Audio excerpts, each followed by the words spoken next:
नमस्ते भक्तजनों। मैं आज मेरा ये दूसरा वीडियो है। मैंने पहले वीडियो में मैंने गायत्री जी का पूजन विधि मैंने बताया है। इसमें जो प्रतिदिन जो पूजा करते हैं जो उसके लिए मैंने बताया स्टार्टिंग से कि कैसे हम लोटे में जैसे तीर्थों का आह्वान करते हैं, जैसे गंगे च जमुचे वाला मंत्र से आह्वान करेंगे। उसके बाद हम उसे ओम पवित्र पवित्र वा सर्वस्तगत इस मंत्र से हम उसे छिटेंगे। पूरे मंत्र आपको बोलने हैं जो मैंने इससे पहले बताया है। मैं शॉर्ट में अभी बता रही हूँ। और उसके बाद आपको फिर वो 3 बार आपको आचमनीय करना है। उसके बाद आपको प्राणायाम करना है, चंदन धारण करना है और प्राणायाम करने का मैंने बताया आपको। उसके बाद न्यास करना है, जो मुख नासिका और चक्षु कान बाहु ये सब सारे को शुद्ध करना है। इसके बाद हम लोग धरती का पूजन करेंगे, फिर गुरुदेव का आह्वान करेंगे, गायत्री माता का आह्वान करेंगे, फिर गणेश जी का पूजन करेंगे। उसके बाद और सारे देवी देवता को पूजन करेंगे। उसके बाद सभी देवी देवता को प्रणाम करेंगे, फिर गायत्री माता को। उसके बाद हम 1604 पूजन करेंगे। ये होता है प्रतिदिन का पूजा। और अगर कलश स्थापन करना है आपको, जैसे कि गायत्री जी का 24,000 का जप करना होता है, जो 10 दिन में करते हैं या 9 दिन में या महीने दिन में जो भी करते हैं, तो उसके लिए कलश स्थापन भी मैंने बता दिया है। लेकिन प्रतिदिन की पूजा में कलश स्थापन नहीं होता है। और मैंने लेकिन उसमें बताया है जो अगर अलग से करना हो, जैसे कुछ भी आप मन्नत करें कि जैसे 24,000 का व्रत जप करना है या फिर ऐसे कलश रखते हैं किसी भी विशेष पूजा में, तो उसके लिए भी मैंने बता दिया है। ठीक है। और उसके बाद फिर स्वस्ति वचन करना है। और अगर आप हवन इसके साथ करेंगे तो हवन जो है उसके लिए मैं अब बताती हूँ कि किस तरह से हम लोग हवन करते हैं। ठीक है। तो हवन में हम लोग क्या करेंगे, जब हम लोग सब देवी देवता का आह्वान कर लिए, गायत्री जी का पूजन कर लिए, 1604 पूजन या पंचोपचार पूजन करेंगे। उसके बाद हम स्वस्ति वचन करने के बाद हम लोग जब हवन कुंड जो तैयार करके रखेंगे, हम हवन कुंड को साफ सफाई से धो लेना है। बहुत लोग क्या करते हैं, पहले से थोड़ा सा उसमें सामग्री जला हुआ भस्म पड़ा हुआ तो उसमें शुरू कर देते हैं। ऐसा बिल्कुल भी नहीं करना, उसे साफ कर लेना। आपके पास तांबे का हो सकता है, लोहे का हो सकता है, जो भी है। और अगर आप बालू में जमीन में करते हैं तो उसको भी बिल्कुल गाय के गोबर वगैरह से साफ सफाई करके अच्छे से शुद्ध करके जल वल छिड़क के साफ सफाई करना है। आप जानते हैं ना, हम लोग खाना खाते हैं तो रोज हम बर्तन धोते हैं, सब कुछ साफ सफाई से करते हैं। तो इसी प्रकार से हवन अगर डेली जिसके घर में होता है तो डेली भी करें, तो वो साफ सफाई करके करें। तो जो हवन कुंड है उसे साफ कर लें। उसमें चावल के आटे को गिला करके उसमें जो चौक पुराते हैं, बोलते हैं चौक पुरा लें। और या तो उसमें कुछ भी डिजाइन जो भी आप करें, और उसके बाद उसे सजा लें, मतलब अच्छे से सजा उजा के तब करना चाहिए। ना सके तो कोई बात नहीं, थोड़ा बहुत आप उसमें कुमकुम वगैरह से लगा के थोड़ा सा ठीक ठाक कर लें। इतना करने के बाद आप हवन में कपूर रखें और नारियल आम के लकड़ी या सतूत की लकड़ी या कोई फल वाली लकड़ी जो आपको अच्छे सुलभता से मिल जाए, ज़्यादातर आम की लकड़ी रखते हैं तो रखें। और उसके बाद आपको रक्षा विधान कर ले। सबसे पहले रक्षा विधान करना है। ठीक है। रक्षा विधान आपको मैं बताती हूँ, पीले सरसों लेके करने हैं। ये जो गायत्री जी का जो हवन सरल सर्वोपयोगी गायत्री हवन विधि है, ये पुस्तक एक आती है। देखिए ये पुस्तक है, ये पुस्तक है, ये वाली पुस्तक आती है। तो ये जो पुस्तक है इसमें है दिया हुआ रक्षा विधान है। रक्षा विधान में हम पीले सरसों हाथों में लेंगे, बाएं हाथ में लेंगे और हाथ से एक जब हम पूर्व मुख करके बैठे हुए हैं तो ये पूर्व मुख करके ही हमें बैठना है। अगर किसी और तरफ भी मुख किए हैं तो आप सबसे पहले स्टार्टिंग में पूर्व की तरफ उसे छिड़केंगे।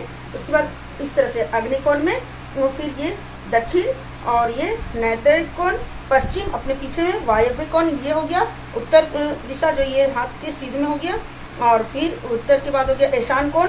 ईशान कोण हो जाता है जो उत्तर और पूरब के सामने जो होता है, जो देवता का स्थान होता है, उस ईशान कोण में सबसे अंतिम में। उसके बाद ऊपर और फिर नीचे। इस तरह से छिटकने के बाद फिर ऐसे चारों दिशा में घुमाते हुए छिटेंगे। ये मंत्र इस तरह से बोलना है। ओम पूर्वे रचतु वाराह अग्नेय गरुध्वज अग्न्याम गरुध्वज दक्षिणे पद्मनावस्तु नैऋत्यम मधुसूदन पश्चिमे चैव गोविंदो वायव्याम तु जनार्दन उत्तरे श्रीपति रचेद ईशान्यम ही महेश्वर ऊर्ध्वम रक्षतु ध्याता वो यदो अनंतश्च रक्षतु अनुक्तमपि यत् स्थानं रक्षत्वैषो ममादृधिक अपसर्पसन्तु ते भूता ये भूता भूमि संस्थिता ते भूता विघ्नकर्ता ते गच्छन्तु शिवाज्ञा अपक्रमान्तु भूतानि पिशाचा सर्वतो दिशं सर्व साम विरोधेन यज्ञ कर्मे समारंभे। ये मंत्र बोल के हमें यज्ञ आरंभ करना। अब हम यज्ञ आरंभ करने के समय अब हम अग्नि स्थापन करेंगे, कपूर डालकर हम अग्नि प्रज्वलित करेंगे, या हम लोग क्या करेंगे कि वो अगर कपूर आपके पास कम है, जो प्रतिदिन अगर कर रहे हैं तो इतना कपूर डेली जला नहीं सकते हैं तो कोई बात नहीं, थोड़ी से कपूर डालें, या तो आप घी की एक बत्ती छोटी सी रख दें उसमें, जिससे कि वो आराम से लकड़ी पकड़ ले। ठीक है, आप ऐसा भी कर सकते हैं। तो प्रज्वलित करें। प्रज्वलित करते समय आपका ये मंत्र है, ये जो अग्नि स्थापन मंत्र यहाँ पे दिया हुआ है बुक में, आप लोग बुक जरूर ले लीजिएगा और बुक से करिएगा, ताकि कोई भी गलती की संभावना न हो। कहा जाता है कि बुक के बिना हमें, कितने पुस्तक के बिना हमें कोई भी पूजा पाठ नहीं करना चाहिए। तो हम लोग इधर उधर की सामग्री से वैसे आजकल हेल्प ले लेते हैं, पर हमें बुक जरूर होता है रखना। ये शास्त्रों के द्वारा ये मतलब नियम है कि हमें बुक से ही करना चाहिए, इसीलिए आप लोग बुक खरीद लीजिए। बुक ये ज़्यादा महंगा भी नहीं आता है, 10-15 रुपये में आ जाएगी ये बुक, ज़्यादा से ज़्यादा, या 20, इससे ज़्यादा नहीं महंगा होगा ये बुक। ठीक है, तो ओम भूर्भुवस्सुर्धो भूम्ना पृथ्वी वरिम्ना तस्यास्ते पृथ्वी देवजनी कृष्णग्नि मन्नाद मन्नाद्याददे अग्निदूतम पुरोददे हव्यावाहमुप ब्रुवदि वा आस्यादि। ये मंत्र, उसके बाद ओम अग्नये नमः स्थापय में। और हम लोग इसमें स्थापय में करेंगे तो थोड़ा सा जल, पुष्प, अक्षत और थोड़ा सा जो भी नैवेद्य होगा उसको चढ़ाएंगे वहाँ पे। अग्निदेव और यज्ञ देव को प्रार्थना करेंगे कि वो आप आइए, और जो हम जो भविष्य जो भी देते हैं इसे आप सभी देवी देवता तक पहुँचाइए, क्योंकि ये यज्ञ देव और वायुदेव और जो अग्निदेव जो द्वारा ही हविष्य जो देवी देवता तक जाता है। जो भी हम लोग पूजा पाठ में जो फल फूल चढ़ाते हैं ना, जो उसे हम ही लोग वापस ग्रहण कर लेते हैं और सबको देते हैं, बांटते हैं, प्रसाद वितरण करते हैं। पर ये जो हवन में जो जाता है ये पूरे देवी देवता को जाता है, इससे वातावरण परिष्कृत होता है। ये करना बहुत जरूरी होता है हवन, जो प्रतिदिन करना ही चाहिए। कम से कम 5 मिनट देना चाहिए हवन में, और ज़्यादा कुछ नहीं, जैसे दिया और धूप हम लोग जलाते, डेली हवन भी थोड़ा 4-5 लकड़ी छोटे छोटे रख के जला सकते हैं और उससे हवन करना चाहिए। अब मैं बताती हूँ गायत्री मंत्र का सबसे अच्छा हवन करने का जो सामग्री होता है वो होता है क्या, मधु, शहद जिसे कहते हैं, हाँ, हनी। तो मधु ले लें आप अपनी शक्ति के अनुसार लें। जैसे अगर आप 1 चम्मच मधु लेते हैं तो उसमें 1 चम्मच घी डालें, और 1 चम्मच आप उसमें चीनी डाल दें, शक्कर डाल दें। ठीक है, कुछ भी आपके पास जो भी उपलब्ध हो, तो वो तीनों को मिक्स करके उसके बाद उसका उसे ना तांबे के बर्तन, ये तांबा होता है ना, ऐसे तांबे के बर्तन में उसको रखना होता है। कटोरी ले लीजिए तांबे की है खरीद के, और उसे वो तांबे के बर्तन में, जो गायत्री जी का जो हवन होता है ना वो तांबे का होता है, तो उससे करना चाहिए। ठीक है, तो ये तो मैं हवन सामग्री तैयार करने की बता रही हूँ। अभी हवन करना नहीं है, अभी तो बहुत अभी काम है। पहले तो अभी अग्नि स्थापन किए हैं, उसके बाद हम लोग जल उसके बाद डालते हैं उसके चारों दिशा में। जो पहले हम लोग पूर्व की साइड में डालेंगे, उसके बाद हम लोग पश्चिम में डालेंगे, फिर उत्तर दिशा में डालेंगे, उसके बाद फिर हम लोग चारों दिशाओं में थोड़ा थोड़ा घुमाएंगे ऐसे करके। पूर्व में डालेंगे, फिर लेके पश्चिम में डालेंगे, उसके बाद लेके उत्तर में डालेंगे, फिर लेके ऐसे चारों दिशाओं में डालेंगे। ठीक है, सिर्फ दक्षिण दिशा में नहीं डालना, ऐसे चारों दिशा में ऐसे घुमा देंगे।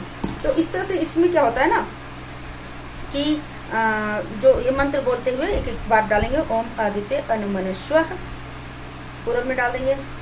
इति पूर्वे नहीं बोलना है, इसमें लिखा हुआ है ब्रैकेट में, पर आपको बोलना नहीं है उसे, बस ओम ऐसे।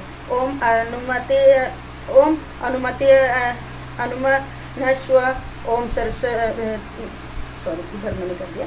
ओम स्टार्टिंग से बोल रही मैं, पहले पूर्व में डालना है। ओम आदित्य अनुमनस्व, ओम अनुमते अनुमनस्व, ओम सरस्वती अनुमनस्व, ओम देव सवितः प्रसूव यज्ञम प्रसूव यज्ञपति भगाय दिव्य गंधर्वों के तपु के तम ना पुनातु वाचस्पति वाचम ना स्वदतु, ऐसे चारों दिशाओं में घुमा के ऐसे डालते हुए घुमाना है। ठीक है, ये कर लेंगे हम लोग। इसके बाद हम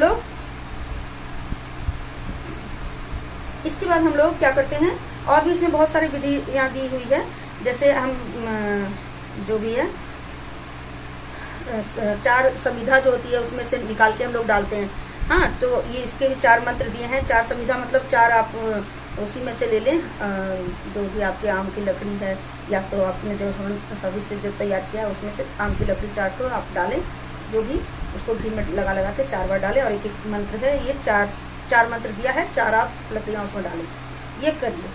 और अगर आप प्रतिदिन करते हैं, इतना नहीं कर पाते हैं तो कोई बात नहीं, आप डायरेक्ट आप ये जो मंत्र है जल डालने के बाद आप 5 आहुति घी की डालने के बाद आप कर दीजिए। वैसे ये करना चाहिए, इसे मैं मना नहीं करूँगी, पर आप जब से प्रतिदिन करते हैं तो आप नहीं भी कर सके तो आप इसके बाद जल चढ़ाने के बाद आप फिर 5 आहुति दे दीजिए घी की, और फिर आप हवन अपना स्टार्ट कर दीजिए। जो प्रतिदिन करते हैं उनकी भी करिए 5 आहुति। इसके बाद आपको कौन सी देनी है, ये आपको 5 आहुति देने के लिए आपको क्या करना है, एक पात्र में आपको सॉरी एक पात्र ऐसे लेना है, उसमें आपको जल भरना है। आप किसी भी तरह की कटोरी ले सकते हैं, पीतल की ना हो तो कोई बात नहीं, जल ले। और उसके बाद घी लेंगे दूसरे पात्र में हम, और वो घी उससे हम उठाएंगे और ऐसे ओम प्रजापते स्वाहा ऐसे डालेंगे अग्नि में। उसके बाद इदम प्रजापते इदम नमः करके वो एक बूंद हम जल में टपकाएंगे। फिर ओम इंद्राय स्वाहा इदम इंद्राय इदम नमः, ओम अग्ने स्वाहा इदम अग्ने इदम नमः, ओम सोमाय स्वाहा इदम सोमाय इदम नमः, ओम भू स्वाहा इदम अग्ने इदम नमः, ओम भुव स्वाहा इदम वायु इदम नमः, ओम स्व स्वाहा इदम सूर्य इदम नमः। इस तरह से करके हम लोग करेंगे, ठीक है। 5 आहुति देनी है। इसके बाद आपका कंप्लीट हो गया ये। उसके बाद आप हवन शुरू करिए। हवन आप गणेश जी के नाम से स्टार्ट कर दीजिए। गणेश रिद्धि सिद्धि जी भोले बाबा का नाम से जरूर, रुद्रदेव का नाम से जरूर करना है। ऐसा नहीं कि बस गायत्री जी का हवन है तो गायत्री मंत्र से ही कर देना, सारे देवी देवता को आपको देना है। उसके बाद आप प्रधान देवता को देंगे। कभी भी आप किसी भी देवी देवता का हवन करते हैं ना, दुर्गा जी का करें, चाहे सरस्वती माता का करें, विष्णु जी का, गणेश जी का, जिनका हवन कर रहे हैं मुख्य जो प्रधान, जैसे सत्यनारायण कथा कर रहे हैं, तो उसमें सारे देवी देवता का देने के बाद सबसे लास्ट में ओम नमो भगवते वासुदेवाय के नाम से आप 51, 11, 21, 108 जितना आपकी जो भी आपका समय है सामग्री उस हिसाब से आप कर सकते हैं, ठीक है। तो प्रधान देवता का हवन सबसे अंतिम में हम लोग करते हैं। तो यहाँ हम लोग गायत्री जी का कर रहे हैं तो गायत्री जी का हम लोग अंतिम में करेंगे। तो उससे पहले हम शिव जी, पार्वती जी का ओम नमः शिवाय के नाम से स्वाहा कर देंगे। ओम ऐं ह्रीं क्लीं चामुंडाय विच्चे नमः स्वाहा ऐसे, ठीक है। इसी तरह से नवग्रह का ओम ब्रह्म रहि त्रिपुरांतिकारी मनुष्य च भूमि सुत बृहस्पति गुरु शुक्र शनि राहु केतु सूर्यग्रह शांति कारम होतु स्वाहा। इस तरह से नवग्रह के नाम से, फिर षोडश मातृका, सारे देवी देवता के नाम से हम लोग एक एक आहुति, जो भी जितना आपके घर में आपने जितने देवी देवता को बुलाया हवन किया है तो आप अपने उस हिसाब से कीजिएगा। पर आप ब्रह्मा विष्णु महेश और त्रिदेवियों के नाम से आप डालिएगा, गणेश जी के नाम से डालिएगा, अपने कुल देवी देवता के नाम से डाल दिएगा। और उसके बाद ग्राम देवता, स्थान देवता, वास्तु देवता, क्षेत्रपाल देवता, इनके नाम से भी डालना है आपको, ठीक है। इनको डालने के बाद आप फिर जो आपका जो गायत्री मंत्र का जो है वो आप जो मैंने जो स्टार्टिंग में जो सामग्री तैयार करवाया है, क्या शहद, चीनी या शक्कर और उसमें घी, तीनों एक ही मात्रा में हो जानी चाहिए। और उससे फिर एक एक बूंद ऐसे ले लेंगे उसमें लोटे में, पात्र में, और उसके तांबे के पात्र में रखेंगे और उसे लेके एक एक बूंद, एक एक चम्मच जितना जैसे सामग्री आपकी हो ऐसे आपको एक एक बार उसमें टपका हवन में आहुति के रूप में डालना है, ठीक है। और एक चीज़ है कि जैसे आप शहद से नहीं कर रहे हैं, अब ये शहद वाला सबसे बेस्ट होता है वैसे सूर्यदेव के लिए, मंत्र के लिए। और सारे देवी देवता के लिए आप तिल, मिश्री और घी का आहुति आप थोड़ा सा अलग तैयार कर ले, वो डाल दें। और बाकी जो इनके लिए सूर्यदेव के लिए, जो गायत्री माता के जो हवन के लिए, बाकी ये जो शहद वाला जो है ये आप डाल दीजिए। ऐसा भी आप कर सकते हैं। नहीं तो शहद वाला नहीं करेंगे तो आप सारे देवता के लिए वो भी कर सकते हैं। दूसरा आप एक और काम कर सकते हैं कि आप गुड़ और घी को मिलाकर उसका हवन सामग्री तैयार करें और उसे आप डालिए, ठीक है। आप ये भी काम कर सकते हैं। तो एक चीज़ मैं बता रही हूँ जो आपको सावधानी रखनी है, क्या कि हवन सामग्री हम लोग मार्केट में देखते हैं, एक पैकेट आ जाता है, उसको हम लोग फाड़ते हैं, घी वो मिला देते हैं, उसमें कुछ जो भी है सब मिला के डालते हैं और हवन कर रहे हैं सबको मिलकर। देखिए वो बिल्कुल गलत है हम मेरे हिसाब से, क्योंकि हम भगवान को भोजन दे रहे हैं। भोजन में हम उसे वो चूरा उरा क्या पता नहीं क्या क्या है, डस्ट वस्ट है, पेड़ उड़ के छाल है, क्या है, सब हम ला के डाल दे रहे हैं। नहीं, ये नहीं करना है, ये बिल्कुल भी नहीं करना है हमें। तो हम लोग समझ रहे हैं, जो हमें खाने की चीज़ है, जो हम भगवान को प्यार से प्रेम से खिलाएं, उसको आप पूड़ी बनाइए ना, आप खीर बनाइए, आपको भोग लगाना भगवान को तो दीजिए हवन सामग्री में, उसमें हवन में डालिए। खीर और पुआ जब चढ़ाएंगे ना तो आपको थोड़ा सा लकड़ी का ज़्यादा बनाना होगा आग, ताकि वो अच्छे से ले सके, नहीं तो बुझ जाता है। तो इस बात का भी ध्यान रखना है आपको। और एक चीज़ और कि आपको धुएं में बिल्कुल भी आहुति नहीं देना है। बहुत लोग क्या करते हैं, गोइठा वोठा जला के और उसमें आहुति डालते हैं। वो कब होता है, वो क्या होता है, वो जैसे कि वो जो हुआ ना देवदार की लकड़ी का जो हुमाद वगैरह होता है ना, वो सब आप उसमें डाल सकते हैं, डालिए बिल्कुल।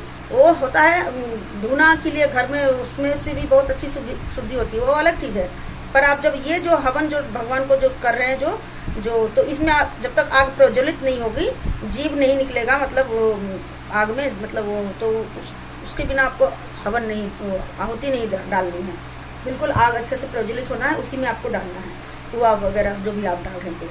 ठीक है, तो ये सब बातों का ध्यान रखना। धुआं नहीं होना चाहिए हवन में, और हवन में बिल्कुल फूंकना है ही नहीं उसे, वो ऐसा जलाएं भगवान का ध्यान करके और वो जलता रहे लास्ट तक। ये आपको इस बात का भी ध्यान रखना होगा। लकड़ी सूखी होनी चाहिए, उसमें अगर वो देखने कम हो रहा तो उसमें घी डाल दीजिए, कपूर डाल दीजिए, चीनी थोड़ा सा डाल दीजिए, एक मुट्ठी आधा मुट्ठी चीनी डाल दीजिए, ताकि वो प्रज्वलित होते रहे हवन अंतिम तक। और उसके बाद जब आप ये सब डाल देंगे, मैं और भी देवी देवता के लिए बताऊंगी। अगर आप काली माँ के भक्त हैं तो आप 11 लौंग रख लीजिए। लौंग को आप घी में डुबा के वो काली माता के नाम पे ओम कालिकाय नमः स्वाहा इस तरह से फिर काली माता को दीजिएगा। तो भैरव देव को भी देना होगा, ओम भैरवाय नमः स्वाहा ऐसे करके आप डाल दीजिए। ठीक है, ये करिएगा। उसके बाद ये कमलगट्टा है, ये लक्ष्मी जी का होता है प्रिय, तो कमलगट्टे को भी घी में डुबाकर आप ये लक्ष्मी जी के मंत्रों से डालिएगा। ठीक है, इस तरह से आप कर सकते हैं। तो जो भी आपके देवी देवता हैं, जो उनके अलग अलग देवी देवता के अलग अलग पसंद भी होती है।